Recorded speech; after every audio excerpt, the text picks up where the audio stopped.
जो विश्व आदिवासी दिवस घोषित किया गया है। लेकिन दुख की बात यह है कि राजस्थान के मुख्यमंत्री जी ने उनको बधाई नहीं दी, लेकिन भारत के प्रधानमंत्री जी ने, मोदी जी ने भी इस दिवस की बधाई नहीं दी। और विश्व आदिवासी दिवस के नाम से वर्तमान राजस्थान सरकार ने 50 लाख का घोटाला किया। हजारों बिलों ने हल्दीघाटी के युद्ध में अपना बलिदान दिया, लेकिन इस बलिदान को आज की सरकारें भूलने का काम करती है और आदिवासी दिवस पे बधाई देने से भी हिचकिचाती है। जय जोहर का नारा है, देखो देखो कौन आया। विश्व आदिवासी दिवस के मौके पर बीजेपी सांसद राजकुमार रोत एक बार फिर सुर्खियों में हैं। चित्तौड़गढ़ में आयोजित कार्यक्रम में उन्होंने ऐसा दावा किया जिसमें सभा में मौजूद हर शख्स को चौंका दिया। राजकुमार रोत ने कहा, देश के करीब 2 करोड़ आदिवासी अपना धर्म छोड़ चुके हैं और दूसरी आस्थाओं में चले गए हैं। उन्होंने गणना भी पेश की। 2011 की जनगणना में आदिवासी जनसंख्या 10 करोड़ 47 लाख थी, जो बढ़कर के 14 से 15 करोड़ हो चुकी है। अगर धर्म परिवर्तन करने वालों को भी जोड़ दिया जाए तो संख्या 17 करोड़ तक पहुंच जाती है। इतना कहकर उन्होंने सीधे केंद्र और राज्य सरकार दोनों को कटघरे में खड़ा कर दिया। पीएम हर छोटे बड़े त्योहार पर शुभकामनाएं देते हैं, लेकिन इस बार विश्व आदिवासी दिवस पर चुप रहे। मुख्यमंत्री ने भी यही किया और रोत का आरोप यही नहीं रुका। उन्होंने यहां कार्यक्रम के लिए 50 लाख रुपए स्वीकृत हुए, लेकिन आधी राशि समागांव में खर्च हुई और बाकी दूसरे आयोजनों में। मुख्यमंत्री के न आने पर उन्होंने निराशा भी जताई और फिर मंच से वही पुराना लेकिन हर बार गरमाने वाला मुद्दा उठाया, भील प्रदेश की मांग। अगर भील प्रदेश होता तो चित्तौड़गढ़, उदयपुर, डूंगरपुर, बांसवाड़ा जैसे जिलों का आदिवासी समाज बदहाली से निकल करके अपने हक और संसाधन पर चुका होता। इतिहास का तड़का लगाते हुए उन्होंने हल्दीघाटी के युद्ध में भीलों की भूमिका याद दिलाई। हमने महाराणा प्रताप के साथ लड़ाई लड़ी, लेकिन हमें इतिहास और सरकारी स्मारकों में उचित जगह नहीं मिली है।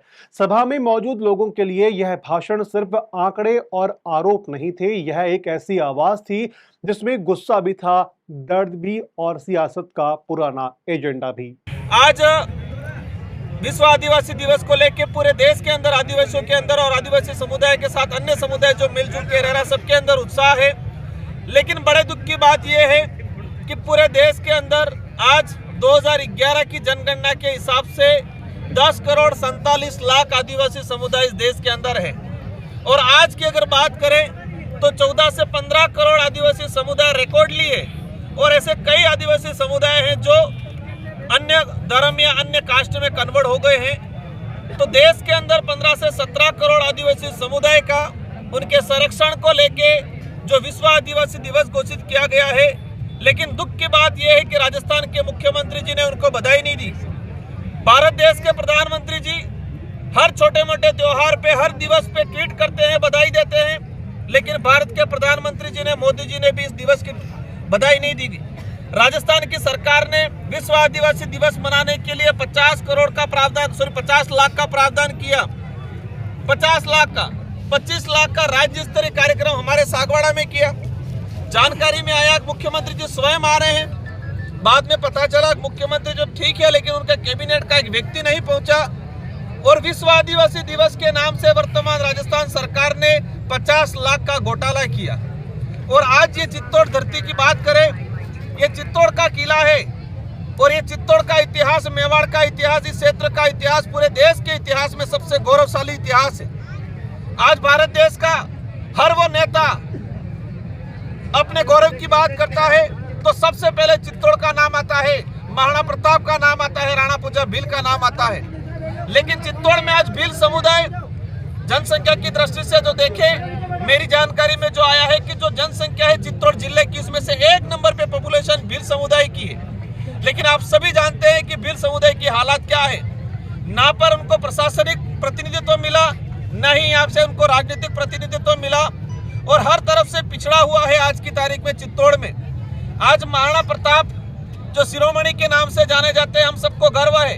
इनके साथ कंधे से कंधा मिला के लड़ने वाले भीलों की सेना थी और ये इन्हीं के वंशज हैं। हजारों भीलों ने हल्दीघाटी के युद्ध में अपना बलिदान दिया, लेकिन इस बलिदान को आज की सरकारें भूलने का काम करती है और आदिवासी दिवस पे बधाई देने से भी हिचकिचाती है। इससे स्पष्ट होता है कि वर्तमान सरकारें आदिवासी समाज के लेके उनकी क्या दृष्टिकोण है, ये अंकित होता है।